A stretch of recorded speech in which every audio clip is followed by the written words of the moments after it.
ৰাইজ শুভ দুপৰীয়া। আজি মই দুপৰীয়া কি বনাম এইটো দেখাই আছো। আৰু ইয়াতে লৈছো গাজৰ আৰু আলু, আৰু এইখিনি মই বিন লৈছো। বিন খিনি একটু পানীত সিজাই লৈছো, কিয় বিন বিলাক অলপ পুৰত যেন লাগিছে, এইজন্য অলপ গৰম পানী দি সিজাই লৈছো। আৰু এইখিনি এনে কাটি লৈছো, সৰু সৰু কৰি দীঘল কৰি কাটিছো। এইখিনি একেলগত বনাম। আৰু ইয়াতে মই অলপ সৰিয়হ আৰু অলপ জিৰা, আৰু ইয়াতে পিঁয়াজ আৰু কেঁচা জলকীয়া এইটো তেলা নিদিম, আৰু সৰিয়হ জিৰা আৰু নহৰু আদাখিনি মই একেলগত পেষ্ট কৰি ল'ম। অলপ পানী দি মই এতিয়া পেষ্ট কৰি ল'ম। এতিয়া মই কেৰাহীটো গৰম দিলোঁ, চব্জি বনাম। এতিয়া মই তেল দিলোঁ, ইয়াতে অলপ পাঁচফোৰণ,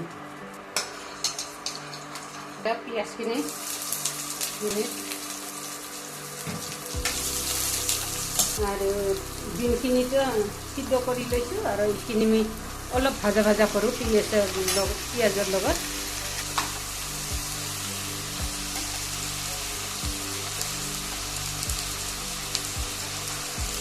হালধি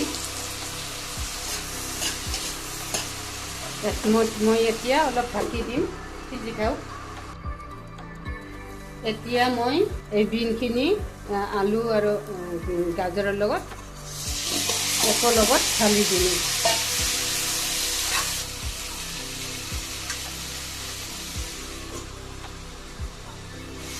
এতিয়া মই সৰিয়হ আৰু আদা আৰু নহৰু জিৰা পেষ্টখিনি ইয়াতে ঢালি দিম। ঢালি দি অলপ ভাজিব লাগিব, কাঁচা গন্ধ কৰিব, নহ'লে অলপ ভাজি তাৰপিছত পানী দিম অলপ। ৰাইচ মই কালাৰ হোৱাকৈ অলপ জলকীয়াৰ গুড়ি দিলোঁ, কালাৰটো দেখিব ভাল হয়। ইয়াত ছাল নাই, এতিয়া ৰেড চিলি দিলোঁ, কালাৰৰ জন্য। শুকন জলকীয়াটো কিনি দিলে কালাৰটো ভাল হয় আছে, চব্জিটোৰ কালাৰটো দেখিব।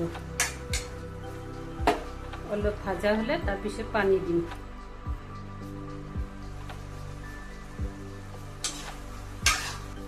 গাইছ, মোৰ এতিয়া আদা নহৰুখিনি ভাজা হৈ গৈছে, মই এতিয়া পানী দিম।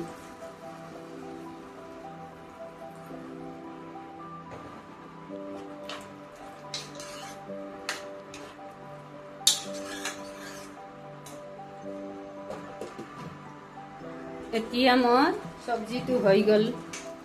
ঠাণ্ডা হ'লে এই ঝোলখিনি আৰু অলপ শুকাই যাব, এইজন্য মই ইয়াতে নমাম। এইখিনি ঠিক ঠাক আছে, ইয়াত নমালে ঠিক হৈ যাব। এতিয়া অফ কৰি দিলোঁ। ৰাইচ, মোৰ আজি গাজৰ আলু আৰু বিন আৰু সৰিয়হ নহৰু আদা এনেকৈ ৰান্ধিলোঁ।